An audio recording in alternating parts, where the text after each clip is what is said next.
G'day. So you're here with Jay from the Judge Reviews podcast, episode 1. For my first episode, I'm going to have Saif from Mother India's Cafe on Finiston joining me. How are you, Saif? Yeah, good, not bad, bro. How about you? I'm good, thanks for asking. So thanks for volunteering to be the first person, my first ever guest, even though you are joining me on the phone. I appreciate it. No problem at all. My pleasure. Brilliant. So what we are thinking is, so I do food reviews as you've experienced yourself, and I wanted to set up a podcast to try and get a more in-depth sort of story behind individual businesses and just see how everyone's getting on and just see how the conversation goes. So do you want to tell us about where you are in Mother India's Cafe and how you fit in first of all before we go into more stories?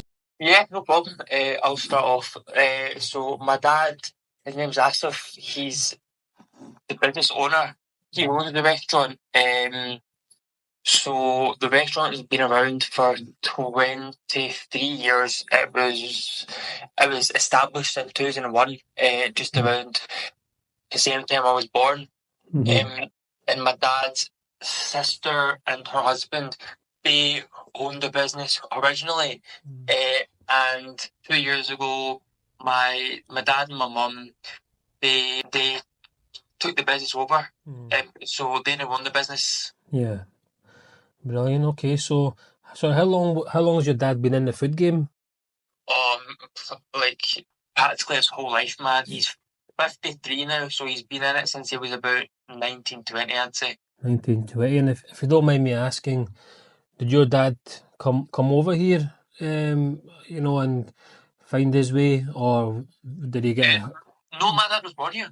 Okay. He was born and bred in Glasgow. No, brilliant. No, I thought I'd ask. Just wanted to get some background. So, so your dad started off life here in Britain, and how did he get into the food business? To be honest, my dad, he's a very smart person.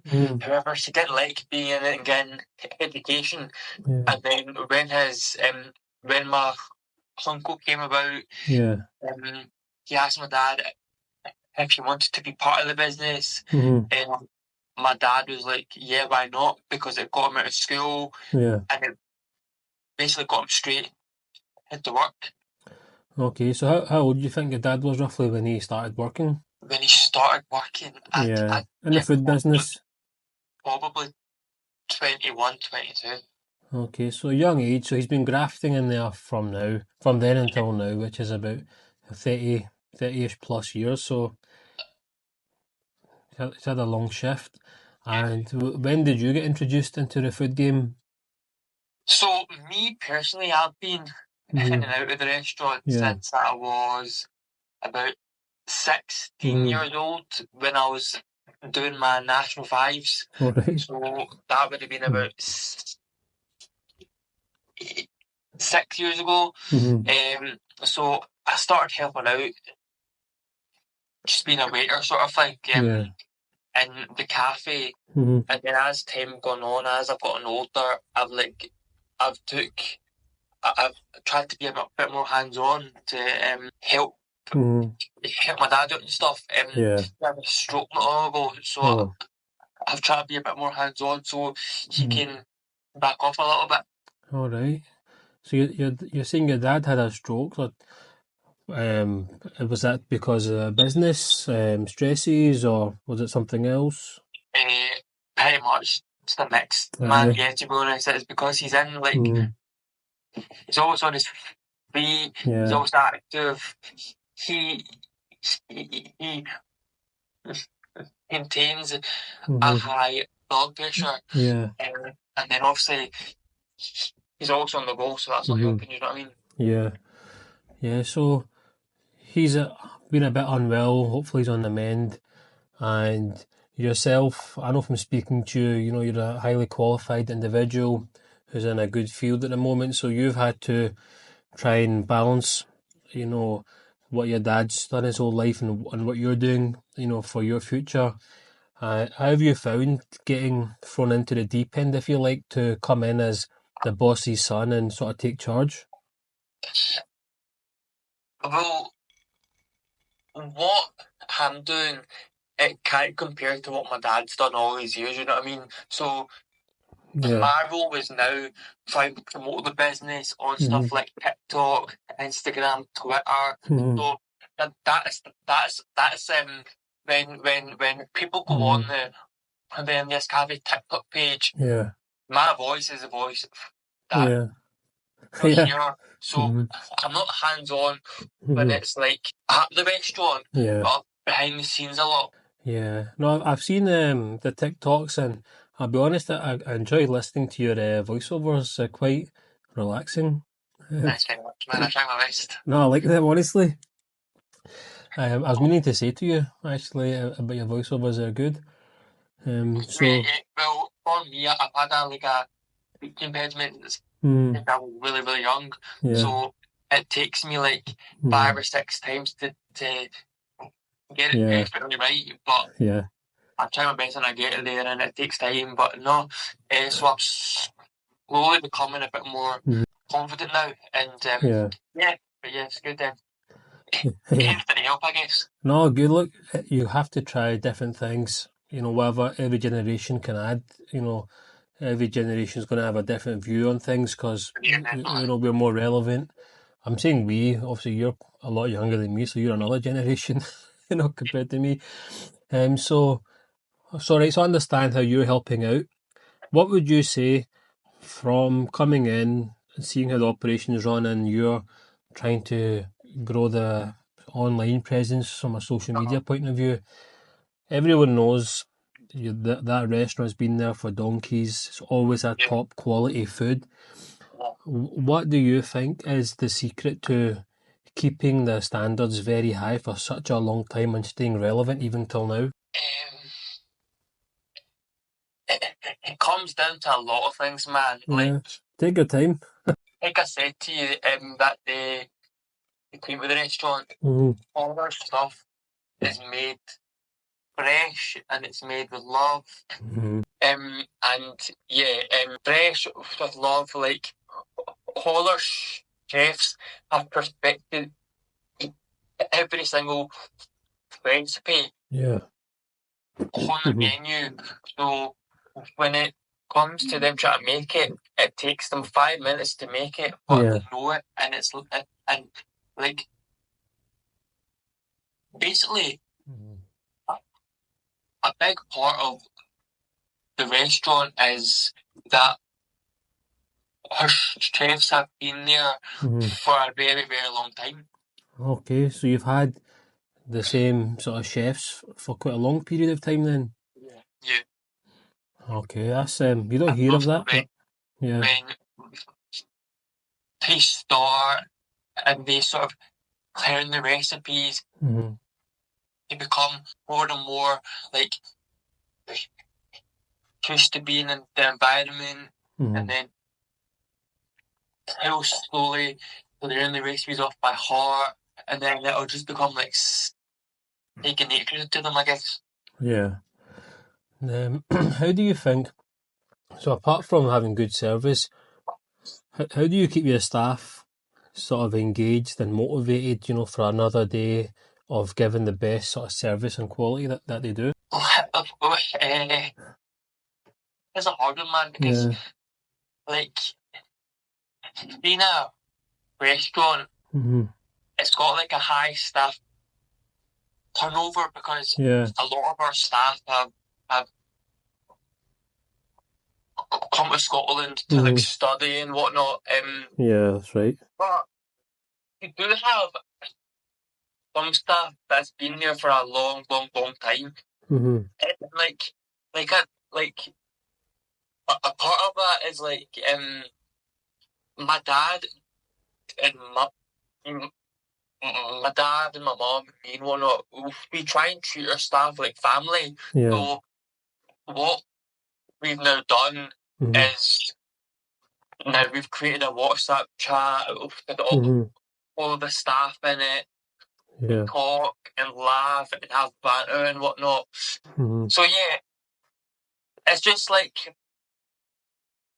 having pals. Like For the staff, I'd say it's not as much, oh shit, I've got to go to work now, or I hate work, blah blah blah. Yeah. For staff, I'd say, oh yeah, I'm spending my evening with my pals. I'm enjoying doing what I'm doing. Aye. Okay, so it's like a close unit. You've got a main spine of the team, and then you get your sort of students and guys that come and work for a bit and move on, or go study, or go different places.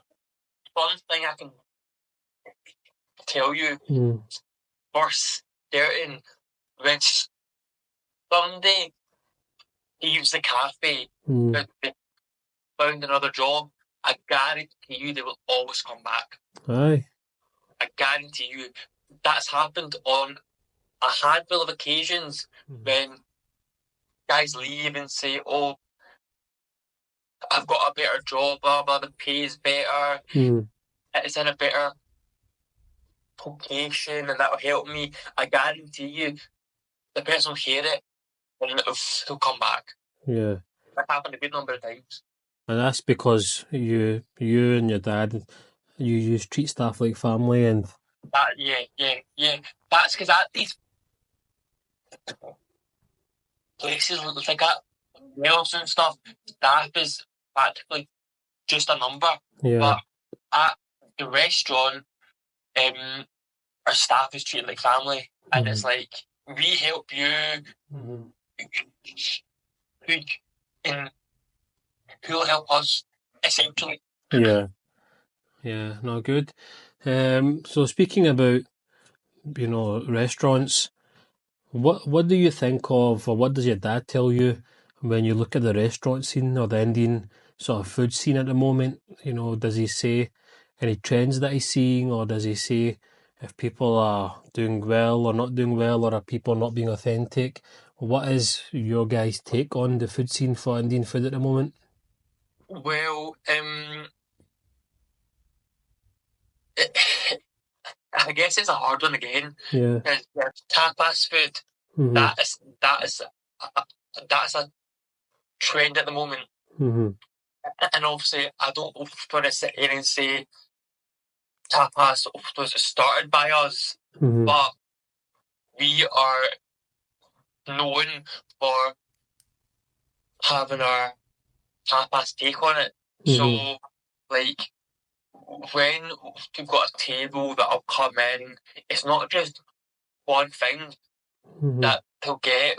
They'll get like 5-6 things, because they know, oh, it's not going to be a huge plate of food. It's just going to be a small portion, and that way we can enjoy lots of things. Yeah. And then next door at Den, they do cold food. So who's next door to you? Next door, it's called Den. Okay, Heden. So what they will do is they obviously make the food, and then wait till it goes cold, and then they'll pack it, and then customers come in and then buy it, and then you can obviously put that in the fridge, in the freezer. Obviously, like, have at a time that suit them. But yeah, man. Okay, good. And see, with the trend at the moment, obviously is controversial me talking about it, because I sort of do food reviews. I don't say I do food reviews. I share my experiences, because I'm not the palate for everyone. But so you've got involved. You're looking after social media side of things, growing your footprint for those sort of audiences. So, and you've had to get people in, and you probably get people coming in doing reviews and stuff. How do you find all that kind of relationship, if you like, with people like social media people, and just what's your take on it, or thoughts with your experiences so far? Well, the first person I reached out to was you. thankfully, I got a reply from you really, really quickly. Yeah. And from that, I'd say we've started to create a good relationship Mm-hmm. because obviously we've got people that we both know and stuff like that. Yeah. So thankfully, if I had a bad experience with yourself, Mm-hmm. then I'd say I probably would have tried it again. Yeah. But I started off with you, and then I've done a few other Mm-hmm. influencers and stuff, and Yeah. I've had not a bad experience with them. However, Mm-hmm. I'm not going to lie, right? Yeah. There has been influencers that I've texted, and it's been like so hard to try and get them to come in because Mm-hmm. person won't go to reply, or it'll take them 2 months to reply, Mm-hmm. or like they just don't Yeah. want want to about the time of day, Yeah. or because they want us to pay them for them to come and taste our All food. right. To me, that doesn't make sense. Yeah, that's. I mean, you hear about this stuff a lot, especially down south. Yeah, You hear about it, and I like mean, yeah, I'm not going to sit here and name names, yeah, right? yeah, But probably for the best. a guy quoted me £600 for me to get him to come and to taste our stuff and to him and for him to promote it across his pages. And then I was like, what? Why am I going to pay you £600 when I could get guys that will come and happily Yeah, not get any money?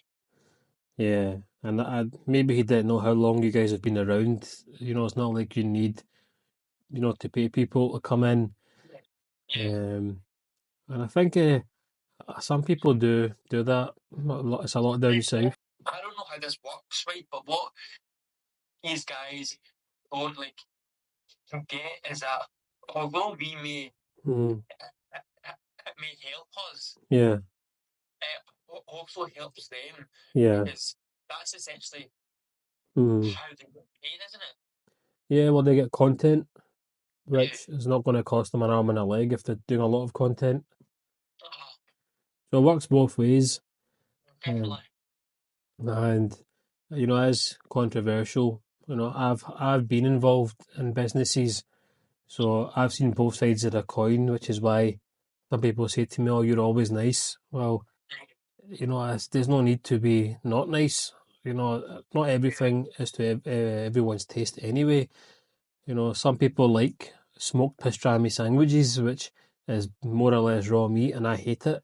So just because I say I hate it, but we, Uh, we know it's popular, so that's just uh, me. That's not everyone else. So things like that, can be a controversial topic.